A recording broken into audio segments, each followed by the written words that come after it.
성경은 약속의 책입니다. 수만 가지 약속이 책에 기록이 되어 있어요. 그래서 옛날의 약속이라는 구약, 새로운 약속이라는 신약. 그래서 여러분, 성경 안에는 끊임없이 하나님은 약속을 하십니다. 그런데 그 약속의 말씀대로 우리들이 복을 받거나 하나님께 기도했을 때 그 기도가 응답이 돼야 되는데, 때로는 그 말씀대로 믿었는데도 응답이 늦어질 때가 있어요. 정말 내가 이렇게 억울함 당하면 빨리 주님이 찾아와서 이 억울함에서 건져줘야 되는데 그렇지를 않아진 거예요. 자꾸 늦어지게 될 때가 있는 거지요. 그래서 욥기서에 보면 욥이 고난을 당할 때 혼자 얘기를 합니다. 내가 앞으로 가도 하나님이 안 계신 거예요. 내 옆에 분명히 계신 것 같은데 주님이 계신 것 같은데 이상하게 볼 수가 없어요. 만나지를 못하는 거예요. 아무 말씀도 없고 보여주지도 않고 고난을 계속 당할 때 욥은 얼마나 고생되고 힘듭니까? 그런데 그는 고백하지요. 그러나 주님께서 나를 연단하신 후에 나를 반드시 순금같이 나오게 할 거라고. 그 믿음을 가지고 끝까지 인내해서 마지막에 갑절의 복을 받는 장면을 욥기서에서 보여주지요. 그래서 여러분, 믿음에는 인내가 동반돼야 되는 줄로 믿습니다. 오래오래 참아요. 기다려야 돼요. 조급하면 안 돼요. 내가 지금 당장 기도했다고 당장 응답이 없다고, 왜 하나님은 내게 이렇게 응답이 없느냐고 그렇게 하면 안 된다라는 거예요. 그래서 성경은 우리에게 두 가지의 시간표를 말해줘요. 하나는 크로노스라고 하는 인간의 시간표가 있어요. 지금 11시 정각에 원당반석교회는 3부 예배를 드린다. 인간이 만든 시간표예요. 그 크로노스 시간표에 의해서만 우리는 모든 것이 이루어지기를 바랄 뿐이에요. 내가 원하는 요 시간에 요 자리에 이렇게 주님이 오셔서 이걸 해결해 줘야 됩니다. 내가 만든, 인간이 만든 시간표에 내가 자꾸 맞춰서 살려고 할 때가 참으로 많아요. 그런데 여러분, 성경은 우리에게 하나님의 시간표가 따로 있음을 말씀하세요. 1000년이 하루와 같다고 하는 하나님의 시간표, 카이로스라고 하는 시간표가 있어요. 나는 지금 당장 숨이 넘어갈 것 같으니까 주님이 당장 오셔야 될 것 같은데 하나님은 더디 오실 때가 있어요. 참 희한하게 더디 오실 때가 있어요. 그래서 출애굽기 1장, 2장을 읽으면 기가 막힌 거예요. 지금 출애굽기 1장에 히브리 백성, 이스라엘 백성들이 애굽 사람한테 얼마나 학대를 받는지, 산에 아이를 낳으면 죽이라는 거예요. 그거를 이 산파들이, 히브리 산파들이 거부를 하니까 아예 그냥 나일강에다가 버리라는 거예요. 그뿐만 아니라 비돔과 라암셋이라고 하는 그 국고성을 건축을 하는데 그 벽돌 굽기, 흙이기 얼마나 고난을 많이 당하는지 몰라요. 그래서 히브리 백성들이 출애굽기 1장에 보면 막 하나님께 호소를 합니다. 막 부르짖습니다.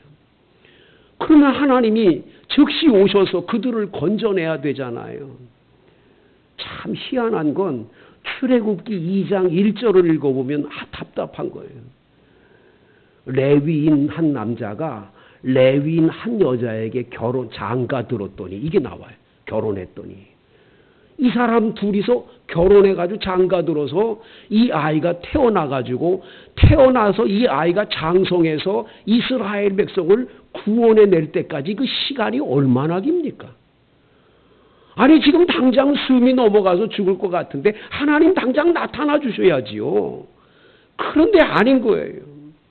참 기가 막힌 건 2장을 읽어보면 그 아이를 엄마가 이 태반이라고 히브리 말로 말하는 갈대 상자에다가 그 아이를 담아서 나일강에다가 놓는데 그 아이를 그 공주가 바로 왕의 공주가 데려가잖아요. 40년을 살아요. 40년 됐으면 이 아이가 이스라엘 백성을 구원해야지요. 나중에 또 사람 죽여가지고 이 사람이 도망을 가가지고 도망자가 돼서 40년을 더 지내는 거예요. 무려 80년을 지내요. 그러면 그 사이에 이스라엘 백성은 얼마나 고되고 힘들어요. 얼마나 힘들었겠어요. 우리는 우리의 시간표로 보면 이스라엘 백성들을 향한 하나님의 사랑을 이해할 수가 없지요. 그런데 하나님의 시간표는 그대로 도는 거예요. 하나님이 역사하는 거예요. 그 사람을 나중에 다 지도자가 될 만한 인격으로 모든 걸 만들어서 그 사람을 통하여 그 이스라엘 백성들을 구원해내는 모세라는 사람을 만드는 거죠. 하나님은 하나님의 시간표대로 움직이시는 줄로 믿습니다. 여러분 가운데는 왜 빨리, 당장, 지금 빨리 오셔서 이 문제를 해결해 주지 않느냐는 안타까움에 매일매일 여러분들 가운데 낙심하는 분들이 계십니까? 오늘 본문을 통해서 희망을 갖게 되기를 축복합니다. 오늘 성경을 보면 요셉은 지금 억울하게 옥살이를 하고 있습니다. 자기가 무슨 죄를 진 것도 아닌데 누명을 씌워가지고 주인의 아내를 겁탈하려고 그랬다는 누명이 씌워졌어. 이런 억울함이 어디 있습니까? 그래서 지금 감옥에 갇혀서 있는데 하나님은 요셉과 함께 하신다고 말씀하십니다. 그리고 간수장에게 은혜를 받게 해서 옥중 죄수들을 맡겨서 재반 사무들을 지금 감당하고 있다고 말했어요. 근데 여러분, 이 요셉이 억울한 걸 빨리 어떻게 이 사법권에서 막 다 조사를 해가지고 아닌 게 증명이 돼가지고 빨리 나오게 해야지요. 오늘 성경 1절은 이렇게 나와요. 그 후에 애굽 왕의 술 맡은 자와 떡 굽는 자가 그들의 주인 애굽 왕에게 범죄한지라. 참 하나님이 요셉을 생각하고 계신지 참 답답하지요, 여러분. 왜 술 맡은 관원장과 떡 굽는 관원장 이야기가 여기 나옵니까? 빨리 내보내줘야지. 이 떡 굽는 자와 술 맡은 관원장이라는 사람들은 다른 것이 아니에요. 우리는 이 사람들이 술이 나가서 빚어도 만들어주고 떡이 나가서 굽는가 그렇게 생각하지만 그게 아니고 적어도 이때의 왕 옆에서 술을 함께 마시면서 국사를 의논하는 거예요. 그래서 왕이 고민에 빠지면 그 고민 문제를 이 사람한테 상담을 해서 카운셀러가 돼서 상담가가 되어주기도 하고 때로는 국사의 여러 가지 정치적인 문제에 얽려 있을 때 그 얘기를 서로 나눌 수 있는 위치에 있기 때문에 친구가 되기도 하고 그래서 아주 굉장히 가까운 사이예요, 이 사람은. 그러니까 이 술 맡은 관원장은 왕 옆에서 아주 대단한 인물 중에 한 사람임을 우리가 기억해야 돼요. 그다음 여러분 떡 굽는 관원장. 우리들이 여러분 떡 굽는다 그러니까 떡이나 굽는다 그런 것 같지만 그게 아니에요. 여러분 조선시대에 왕이 음식을 다 수락관에서 다 만들어가지고 가지고 오면 그 대장금에 보면 그 왕이 음식을 먼저 먹기 전에 누가 먼저 먹습니까? 이 기미상궁이 있어요. 기미상궁. 얼굴에 기미가 많아서 기미상궁이 아니라 이 여자분이 젓가락으로 다 먹어봐요. 여기 독이 들어있는지 안 들어있는지를 다 보는 거예요. 저기 왕 옆에서 음식을 먹을 때마다 같이 앉아서 같이 먹으면서 이리 있는 사람이니까 얼마나 높은 사람이에요. 이 두 사람이 어쩌다가 죄를 짓고 지금 감옥 안에 들어왔어요. 감옥 안에 들어왔는데 오늘 본문에 보면 참 희한한 것은 4절입니다. 4절 같이 읽어볼까요? 시작. 친위 대장이 요셉에게 그들을 수종들게 하매 요셉이 그들을 섬겼더라. 그들이 갇힌 지 여러 날이라. 여러분 이 친위 대장이 보디발이잖아요. 보디발이 지금 자기 아내가 이 요셉이란 사람이 겁탈하려고 그랬다고 그래가지고 지금 감옥에 가뒀잖아요. 그러면 이 친위대장이 요셉을 미워해야지요. 근데 희한한 건 친위대장이 요셉에게 그 술 맡은 관원장과 떡 굽는 관원장을 잘 수종들게 이렇게 일을 맡겨줘요. 희한하잖아요, 여러분. 이건 뭘 할 수 있어요? 평상시에 자기 아내 행실이 얼마나 잘못됐는지를 이 남자도 알고 있는 거죠. 그러니까 일개 노예가 어디서 우리 주인의 아내를 넘봐? 그러면 뭐 단칼에 요셉은 죽을 수밖에 없는데 요셉이라는 사람이 그런 짓 안 한 거 알고 있는 것 같아요. 그러니까 이 일을 맡겨주잖아요. 그러면 이때에 요셉은 뭐라고 생각했어요? 아니 내가 억울하게 감옥에다 날 가둬놓고 나보고 이런 일을 하라 그래? 뭐야? 그리고는 화가 나가지고 불평하고 원망하고 짜증내다가 그 사람들한테 맡겨진 것에 대해서 그냥 아무렇게나 할 수 있잖아요. 근데 오늘 본문에 참 놀라운 건 4절 말씀에 보면 요셉이 그들을 섬겼더라 이 말이에요. 섬겼더라. 그러니까 친위대장이 그냥 하라는 대로 잘 우리는 불평하다 일 못해. 원망하다 일 못해. 내가 불평이 많고 뭐가 어떻고 그러면서 성실성이 없는 거예요. 요셉은요. 어떠한 일을 당해도 자기의 그 있는 자리에서 자기에게 맡겨진 그 소임에 대해서는 철저하게 하는 거예요. 왜? 하나님 아버지가 모든 것을 아시니 다 해결해 줄 거야 하는 믿음으로 가는 거예요. 할렐루야. 이런 자세가 참 귀하게 보일 수밖에 없음을 보는 거죠. 자, 이렇게 여러 날이 흘렀는데 옥에 갇힌 이 애굽왕에 술 맡은 간원자와 떡 굽는 사람 두 사람이 하룻밤에 똑같이 꿈을 꿔요. 근데 꿈은 다르지만 똑같은 날 똑같은 밤에 꿈을 양쪽에서 꿨어요. 이 꿈에 대해서 굉장히 지금 고민이 빠진 거예요. 여러분, 꿈이라는 것은 뭐 개 꿈도 있고 돼지 꿈도 있고 별의별 꿈 많잖아요. 근데 여러분, 신앙생활하는 우리 그리스도인들은 하나님이 우리를 위해서 계시적으로 꾸게 하는 꿈도 있다는 걸 잊으면 안 돼요. 하나님이 꾸게 하시는 꿈이 있어요. 이 사람들은 하나님이 꿈을 꾸게 하신 거예요. 하나님이 주신 꿈이에요. 이 해석을 못하는 거죠. 자기들이 꾼 꿈에 대해서 해석을 못하는 거예요.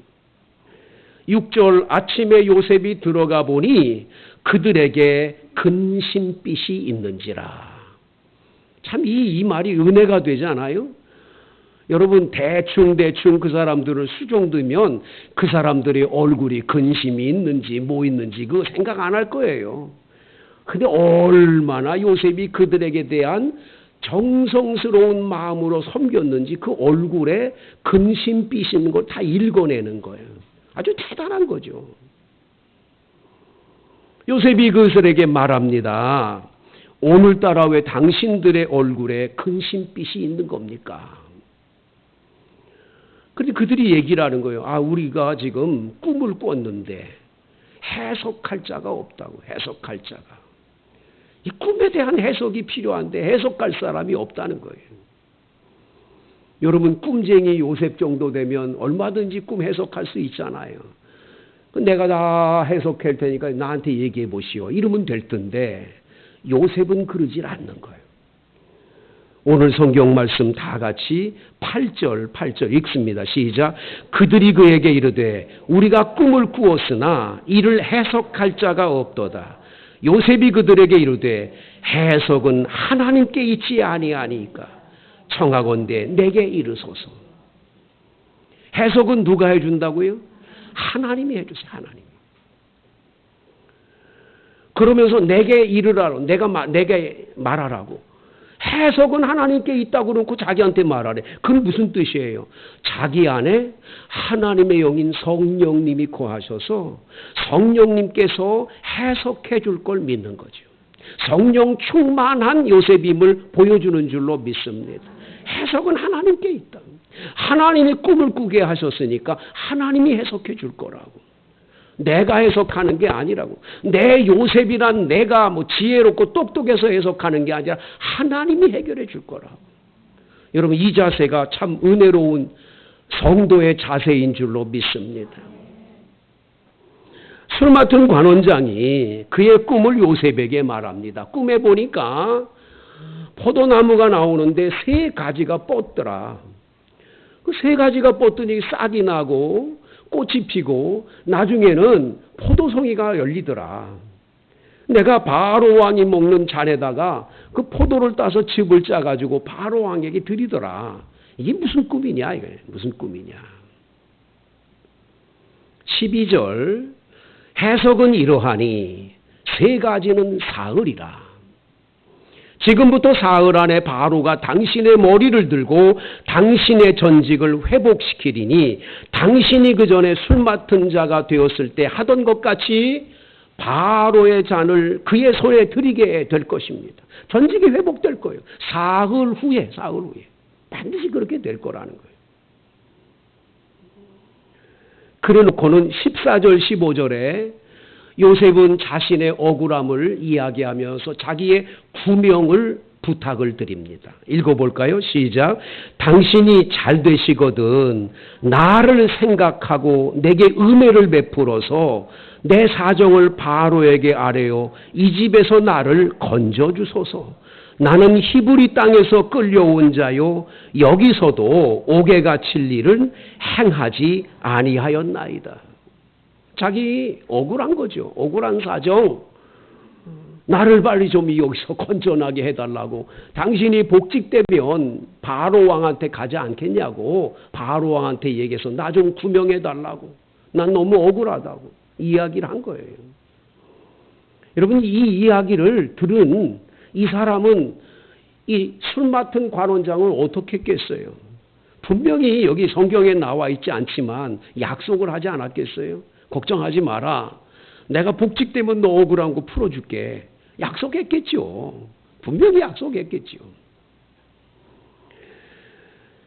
자, 그 꿈 해석을 본 다음에 떡 굽는 관원장이 그 정말 똑똑하게 저 사람 해석 잘한다. 그걸 마음에 간직하니까 자기 꿈도 얘기해요. 꿈에 보니 흰떡 세 광주리가 내 머리 위에 있고 맨 위에 광주리에는 바로를 위해 만든 많은 구운 음식들이 꽉 찼더라. 그런데 새가 날라와서 그거를 쪼아 먹더라. 이게 얘기를 하는 거예요. 요셉이 대답하는데 여러분, 길몽이면 해석하기가 쉽잖아요. 길몽이니까. 흉몽일 때는 어떻게 해요? 그거 뭐 이러면서 해석하기가 좀 뭐 하잖아요. 예. 많은 분들이 다 그러고 살지요. 우리나라 사람들은 특별히 그 흉한 것에 대해서는 잘 말해주지 않으려고 그러잖아요. 의사가 있다가 이 사람이 이게 진단해 보니까 몇 달 살 수가 없을 것 같다 그럴 경우에는 반드시 가족을 불러가지고 이 사람이 이렇게 병들었는데 이거 오래 못 산다 뭐 이렇게 얘기를 가족들에게 해주지 그분에게 직접 안 해주잖아요. 네. 외국 사람들은 특이한 건 그거에 대해서는 확실해요. 미국 사람들 같은 경우에 딱 그 사람 병들었다. 그 사람 불러다가 그 사람한테 얘기를 해요. 당신 오래 못 사고 3개월 살 겁니다. 그 사람 얼마나 충격받겠어요. 그런데 이 사람들은 딱 그 얘기 들으면 그러냐. 그 3개월 동안을 내가 어떻게 인생을 마감할까를 다 생각하고 하고 그러고 가는 거예요. 근데 우리는 그럴 사이가 없어. 옆 사람들은 다 아는데 그래서 맨날 우는데 이 사람은 괜찮은 줄 알고 있다가 나중에 덜컥 돌아가시는 거예요. 참 안타깝지요. 인생을 제대로 정리할 시간이 없는 거죠.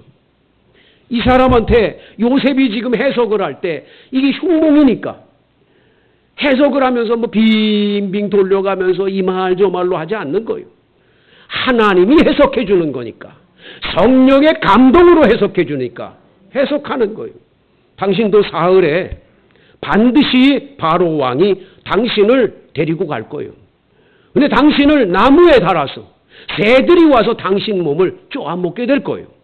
아주 분명하게 얘기를 해요. 가감 없이 성령이 주시는 그 말 그대로를 전하는 거예요.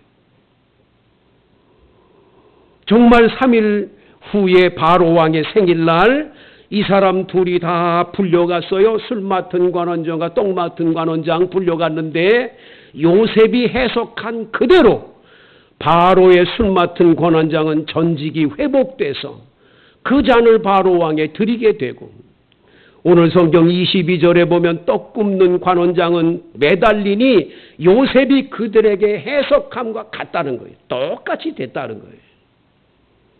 자, 이제 요셉은 밖에 나갈 희망이 생겼어요. 왜? 자기가 해석해 준 그대로 됐고, 이제 술 맡은 관원장이 바로 왕에게 찾아갔으니까 자기 구명 얘기를 할 거예요. 분명히 얘기할 거라고 기대감을 갖게 되죠. 사흘이 됐고, 뭐 사흘 전에 얘기하고 부탁한 거니까 사흘 후에 그걸 잊어먹는다는 말이 안 되잖아요. 그런데 여러분, 오늘 성경 23절을 다 같이 읽어보겠어요. 시작. 술 맡은 관원장이 요셉을 기억하지 못하고 그를 잊었더라. 이 얼마나 절망적입니까? 이 성경을 읽어보면 얼마나 절망해요. 요셉은 뭐야? 이런 배운 망덕이 어디 있어? 아니, 근데 자기가 지금 고민하고 있는 그 꿈에 대해서 해석해주고 그렇게 도와줬으면, 아니, 배운 망덕하지 말아야지. 생각해야지. 바로 왕한테 곧바로 얘기해가지고 건져내줘야지. 어떻게 이렇게, 여러분 오늘 성경에 보면 요셉을 기억하지 못하고 그냥 잊어버렸다는 거예요. 기억하지도 못하고 잊어버렸대요. 이런 배움이 어디 있습니까? 이 배운 망덕이 어디 있습니까? 그래서 영국의 대문호인 셰익스피어가 쓴 글에 보면, 겨울에 북풍아 내가 아무리 찬다 할지라도 배운 멍덕한 자의 아픔보다는 덜하리라. 아무리 찬바람이 불어도 배운 망덕한 자의 큰 나쁜 행동들은 이건 말할 수가 없다라는 거예요. 여러분 가운데는 믿노라 하는 사람한테 돈을 꿔줬다든지, 믿노라 하는 사람에게 찾아가서 도움을 청했다. 분명히 내가 옛날에 도와줬기 때문에 내가 그 사람한테 부탁하면 그 사람이 반드시 들어줄 거라고 하는 기대감 속에 갔는데, 웬걸이요? 배은망덕하게도 그 은혜를 다 잊어버린 사람들을 만날 때 얼마나 절망감이 큽니까? 내가 저 사람한테 얼마나 도와줬는데, 저 사람을 위해서는 얼마나 내가 애썼는데 세상에 이거밖에 안 될까? 지금 요셉의 신세가 이런 신세죠. 억울하게 감옥에 갇히고, 이제는 배은망덕한 그 사람에 의해서 또 한 번 상처를 받은, 형들에게 미움받아서 은의심에 팔려간 그런 어려움을 겪고, 주인집에 가서 열심히 해서 지금 그냥 가정 총무까지 올라가서 성공했나 보다 또 한 번 그냥 억울하게 누명 써서 또 이렇게 어려움을 정하, 감옥에 갇히고, 감옥에서 뭔가 좀 나올까 했는데 지금 세 번째로 또 이런 아픔을 겪는 이 요셉의 이 삶을 보면 너무 안타깝지 않아요, 여러분? 그래서 우리는 이걸 보면서 하나님은 뭐 하시나? 하나님이 다 보고 계실 텐데 왜 요셉을 이렇게 이런 공경에 그냥 내버려 두시냐 이거예요. 우리는 해석이 그 다음 성경을 아니까 우리가 해석되지만 참 안타까운 거죠, 요셉의 편에서는. 근데 여러분 한번 생각해 보세요. 만약에 이 사람이 술 맡은 관원장이 가가지고 바로 왕한테 가서, 아이고 내 히브리 사람이 내가 꿈을 꿨는데 이렇게 저차 했는데 그대로 돼가지고 내가 지금 목직이 됐다고, 그 사람 너무 억울하다고 좀 풀어줍시다. 그래서 풀어줬다면 요셉은 나왔겠지요. 나와서 어디 갔겠어요? 자기 집에 갔겠지요. 가나안 땅에 자기 집으로 갔겠지요. 가면 어떻게 돼요? 형들이 자기를 팔아먹은 얘기가 다 소문나고 집안에서 멀리 난리가 날 거 아니겠어요? 그 이후에 7년 풍년이 있지만 7년 흉년이 벌어져가지고 온 나라가 다 배고파서 올 것이 없어가지고 고생할 때 요셉이 없을 때 어떻게 됐겠어요? 하나님은요, 하나님의 시간표대로 움직이시기 때문에 절대로 인간의 시간표대로 되는 게 아니거든요. 그래서 하나님은 지금 이 사람으로 하여금 도리어 술 맡은 관원장에게 아예 잊어버리는 은사, 망각의 은사, 생각지 못하게 하도록 한 것도 하나님이라고 봐야 옳다는 거예요. 왜? 그래야 나중에 요셉은 국무총리가 되고 온 가족을 살리고 아예 애굽의 사람들을 다 살리는데 요셉을 쓸 수가 있기 때문인 거죠. 성도 여러분, 힘드십니까? 왜 이렇게 하나님이 빨리 안 오시냐고. 왜 내 문제를 이렇게 해결 안 해주시냐고. 기다리고 기다려도 아무 응답이 없습니까? 여러분, 잊지 마십시오. 그건 내 시간표지 하나님의 시간표는 아니에요. 하나님은 하나님의 시간표에 의해서 정확하게 한치의 오차도 없이 모든 것을 합력해서 선을 이루실 좋은 것으로 인도해 주시는 줄로 믿습니다. 그러니까 여러분 낙심하지 마세요. 기도응답이 더디다고 낙심할 것도 없고요. 낭망하실 필요 없어요. 하나님은 하나님의 시간표로 반드시 여러분의 인생을 책임져 주시는 줄로 믿습니다. 앤드류 모레이라고 하는 유명한 작가가 있어요. 이분이 어느 날 잉글랜드에 가서 몹시 아파서 고생하고 있는데 갑자기 어떤 한 사람이 찾아와가지고 내가 더 아프다고, 나 너무 몸이 아프니까 나한테 좀 뭔가 조언을 해줄 수 있는 게 없겠냐고, 난 죽어간다고.